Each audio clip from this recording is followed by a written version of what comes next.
الرجیم بسم اللہ الرحمن الرحیم۔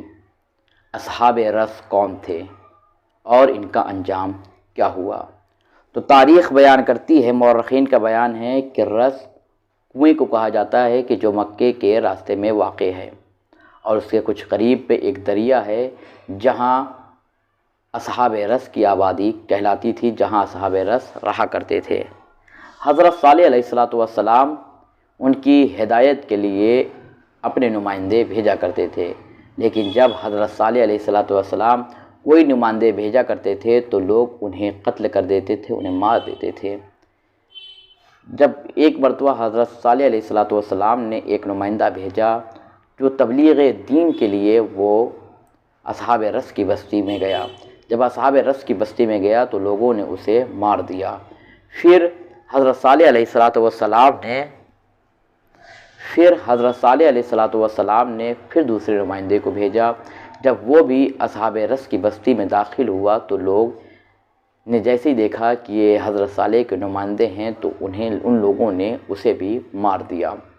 پھر حضرت صالح علیہ السلام نے یہ کیا کہ ایک کو اپنا ولی بنایا اور دوسرے کو اس کا نمائندہ بنا کر بھیجا، اور یہ دو شخص کے ساتھ جب گئے تو ایک دوسروں کی مدد سے کوئی ان کو قتل نہیں کر پایا، تبلیغ دین کے امور کو انجام دینے لگے۔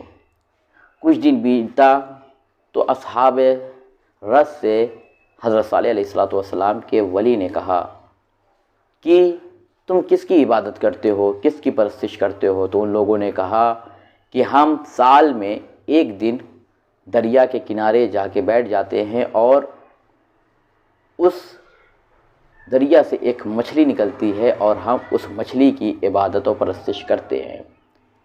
یہ سننا تھا۔ حضرت صالح علیہ السلام کے ولی نے کہا کہ اگر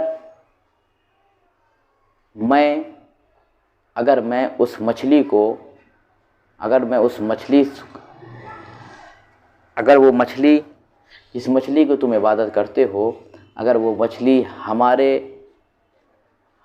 مچھلی ہمارے پیغمبر کی تائید کر دے، ہمارے ایمان کی تائید کر دے، کیا تم لوگ ایمان لے آؤ گے؟ تو جیسے ہی سننا تھا تو اصحاب رس نے کہا کہ ہاں ہم کیوں ایمان نہیں لے آئیں گے؟ تو حضرت صالح کے ولی نے کہا ٹھیک ہے، ہم اس دن آئیں گے جس دن یہ مچھلی دریا سے باہر آتی ہے۔ تو ناظرین کرام، وہ عید کا موقع تھا اور تمام اصحاب رس دریا کے کنارے موجود تھے، اور حضرت صالح علیہ السلام کے ولی و نمائندے بھی وہاں موجود تھے۔ تھوڑی دیر ہی گزری تھی کہ مچھلی 4 مچھلیوں پر سوار ہو کر باہر آئی، اور جب وہ باہر آئی تو تمام لوگ اس کے لیے سجدہ کرنے لگے، اس کے لیے چڑھاوا پیش کرنے لگے، اسے رزق دینے لگے، اس کو کھانا کھلانے لگے۔ جب حضرت صالح علیہ السلام کے ولی نے یہ منظر دیکھا تو ولی نے اس مچھلی سے مخاطب ہو کے کہا اے مچھلی میرے پاس آ جا۔ تو فوراً وہ مچھلی حضرت صالح علیہ السلام کے ولی کے پاس آ گئی، اور پھر حضرت صالح کے ولی نے کہا اے مچھلی تو واپس چلی جا، اور پھر وہ مچھلی واپس چلی گئی۔ اور پھر حضرت صالح علیہ السلام کے ولی نے کہا اے مچھلی اپنے تمام سواریوں کے ساتھ میرے پاس آ، اور پھر وہ مچھلی اپنے تمام جس پر وہ سوار تھی، جن مچھلیوں پر سوار تھی، ان کے ساتھ وہ آئی۔ پھر حضرت صالح کے ولی نے کہا کہ اب تم جو ہے پانی میں چلی جا، اور وہ پانی میں چلی گئی۔ حضرت صالح علیہ السلام نے اصحاب رس سے کہا کہ دیکھا یہ ہمارے اتباع کرتی ہے، ہمارے پروردگار عالم کے حکم کی اتباع کرتی ہے۔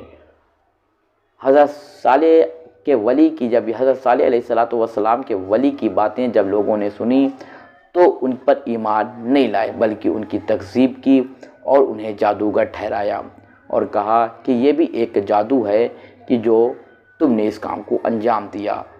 اتنا سننا تھا کہ ایک طوفان آیا اور تمام اصحاب رس کو دریا میں غرق کر گیا، اور پھر یہ ولی اور نمائندے اس کنواں کے پاس پہنچے جس کنویں کو رس کہا جاتا تھا۔ جب اس کنویں میں دیکھا تو بہت زیادہ اصحاب رس کا خزانہ موجود تھا۔ ان ولی اور نمائندے نے اس خزانے کو باہر نکالا، اور وہ لوگ جو ایمان لے آئے تھے ان کے درمیان تقسیم کر دیا۔ تو یہ تھا اصحاب رس کا انجام کہ جو ولی اور پیغمبر کے نمائندے کو قتل کرتے تھے اور پھر جب وہ ایمان لانے کی بات آئی تو وہ ایمان لانے سے انکار کر دیے۔ پھر اس کے بعد پروردگار عالم کا ان پر